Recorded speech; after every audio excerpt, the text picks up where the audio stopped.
Assalamualaikum warahmatullahi wabarakatuh. Bertemu lagi bersama saya Fauzi Ridwansyah dengan nomor induk mahasiswa 632000580. Di sini saya ingin menjelaskan tentang struktur modal, di mana video ini sebagai bukti pengumpulan tugas manajemen keuangan pertemuan 12. Mohon disimak videonya sampai selesai.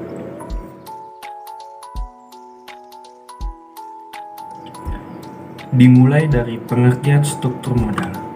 Menurut Martono dan Harjito, struktur modal adalah perbandingan atau imbangan pendanaan jangka panjang perusahaan yang ditunjukkan oleh perbandingan hutang jangka panjang terhadap modal sendiri.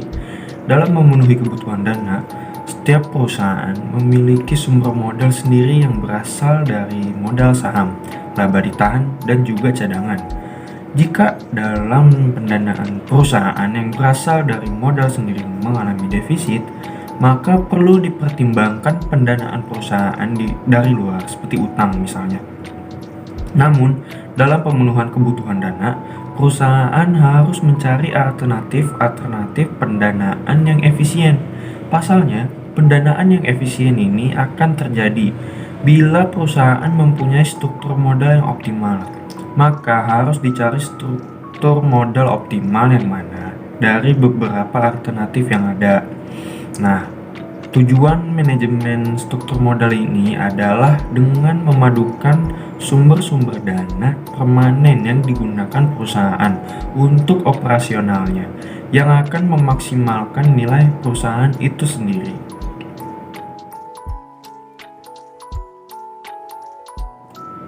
Lanjut, sumber pendanaan.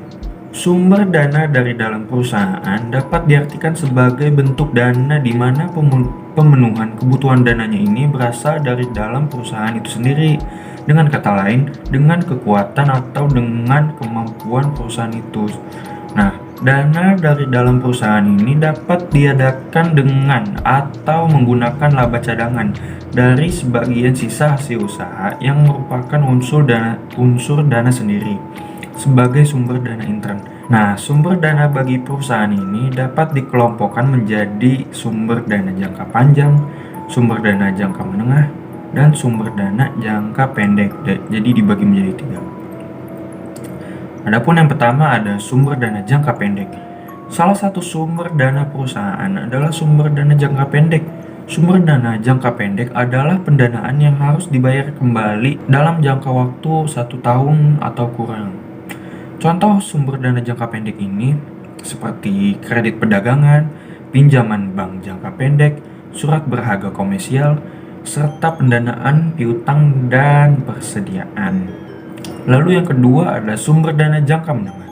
Sumber dana jangka menengah merupakan sumber dana yang memiliki jangka waktu lebih dari 1 tahun ataupun kurang dari 5 tahun.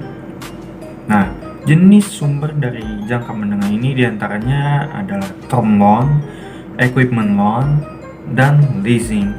Lalu yang terakhir ada sumber dana jangka panjang.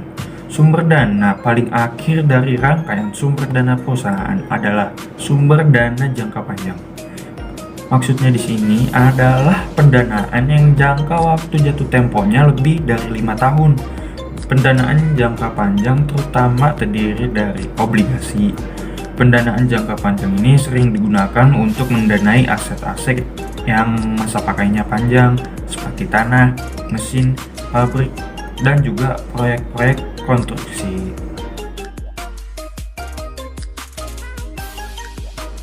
Faktor-faktor yang mempengaruhi struktur modal. Ada beberapa faktor-faktor yang mempengaruhi struktur modal, antara lain seperti struktur aktiva, growth opportunity, ukuran perusahaan, profitabilitas, dan resiko bisnis. Yang pertama ada struktur aktiva. Nah, struktur aktiva ini adalah perimbangan atau perbandingan antara aktiva tetap dan total aktiva. Kebanyakan perusahaan industri yang sebagian besar modalnya tertanam dalam aktiva tetap akan mengutamakan pemenuhan modalnya dari modal permanen, yaitu modal sendiri. Sedangkan utang ini merupakan pelengkapnya. Nah, perusahaan yang semakin besar aktivanya dan terdiri dari aktiva lancar akan cenderung mengutamakan pemenuhan kebutuhan dana dengan utang. Hal ini menunjukkan adanya pengaruh struktur aktiva terhadap struktur modal suatu perusahaan. Lalu yang faktor kedua ada growth opportunity, adalah perusahaan tumbuh di masa depan. Kesempatan perusahaan untuk melakukan investasi pada hal-hal yang menguntungkan. Teori agensi menggambarkan hubungan yang negatif antara dan leverage, di mana perusahaan dengan tingkat leverage yang tinggi cenderung akan melewatkan kesempatan dalam berinvestasi pada kesempatan investasi yang menguntungkan. Lalu faktor selanjutnya yang ketiga yaitu ukuran perusahaan. Perusahaan besar cenderung akan melakukan diversifikasi usaha lebih banyak daripada perusahaan kecil. Oleh karena itu, kemungkinan kegagalan dalam menjalankan usaha atau kebangkrutan akan lebih kecil. Nah, ukuran perusahaan ini sering dijadikan indikator bagi kemungkinan terjadinya kebangkrutan bagi suatu perusahaan, di mana sebuah perusahaan ini dalam ukuran lebih besar dipandang lebih mampu menghadapi krisis dalam menjalankan usahanya. Lalu faktor yang keempat ada profitabilitas. Nah, profitabilitas ini adalah suatu ukuran dalam persentase yang digunakan untuk menilai sejauh mana perusahaan mampu menghasilkan laba pada tingkat yang diterima. Lalu faktor yang terakhir adalah resiko bisnis. Resiko bisnis akan mempersulit perusahaan dalam melaksanakan pendanaan eksternal, sehingga secara teori akan berpengaruh negatif terhadap leverage perusahaan. Itu dia 5 tadi faktor-faktor yang mempengaruhi struktur modal.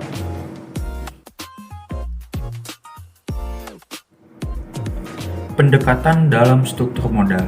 Dalam menganalisis struktur modal, terdapat 5 pendekatan. Yang pertama ada pendekatan laba bersih, pendekatan laba operasi, pendekatan tradisional, pendekatan MM, dan juga pendekatan EBIT EPS. Pendekatan yang pertama ada pendekatan net income. Pada pendekatan ini, sebagian laba atas pemegang saham dikapitalisasi dengan suatu tingkat kapitalisasi yang konstan, yaitu KE, atau yang disebut juga dengan biaya modal sendiri. Nah, asumsi yang mendasari pendekatan net income yang pertama ada biaya utang dan biaya modal sendiri ini adalah konstan walaupun struktur modalnya berubah.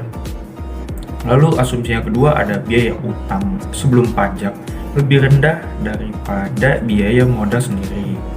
Nah, secara grafis ditunjukkan pada gambar berikut ini. Lalu yang kedua ada pendekatan net operating income. Pada pendekatan ini, tingkat biaya modal rata-rata tertimbang adalah konstan. Asumsi yang mendasari pendekatan ini adalah biaya utang dan biaya modal keseluruhan konstan. Pada pendekatan ini, perubahan struktur modal tidak mempengaruhi nilai total perusahaan. Secara grafis ditunjukkan pada gambar berikut ini. Lanjut ke pendekatan yang ketiga ada pendekatan tradisional. Pada pendekatan ini menganggap bahwa biaya modal sendiri ini akan naik apabila rasio utang meningkat dan biaya utang akan meningkat apabila melebihi tingkat rasio utang tertentu. Hal ini sebagaimana ditunjukkan pada gambar berikut ini. Lalu selanjutnya yang keempat ada pendekatan Modigliani-Miller atau pendekatan MM.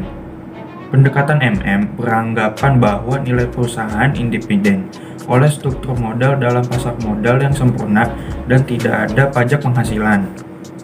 Asumsi yang mendasari pendekatan ini yang pertama ada informasi yang tersedia bagi semua investor dan dapat diperoleh tanpa biaya. Tidak ada biaya transaksi. Asumsi yang ketiga adalah investor dapat melakukan diversifikasi investasi surat berharga secara sempurna. Lalu selanjutnya ada semua investor bersikap dan bertindak rasional. Lalu yang kelima ada perusahaan beroperasi dalam kondisi yang sama dan juga risiko yang sama. Lalu asumsi yang terakhir yaitu tidak ada pajak penghasilan. Lalu pendekatan yang terakhir yaitu pendekatan EBIT EPS. Nah, pendekatan EBIT EPS ini menentukan hubungan antara laba per lembar saham dengan laba sebelum bunga dan pajak. Nah, pada beberapa alternatif pembelajaran yang berbeda-beda dari titik kesamaan masing-masing alternatif pembelajaran tersebut. Demikianlah video penjelasan saya mengenai struktur modal.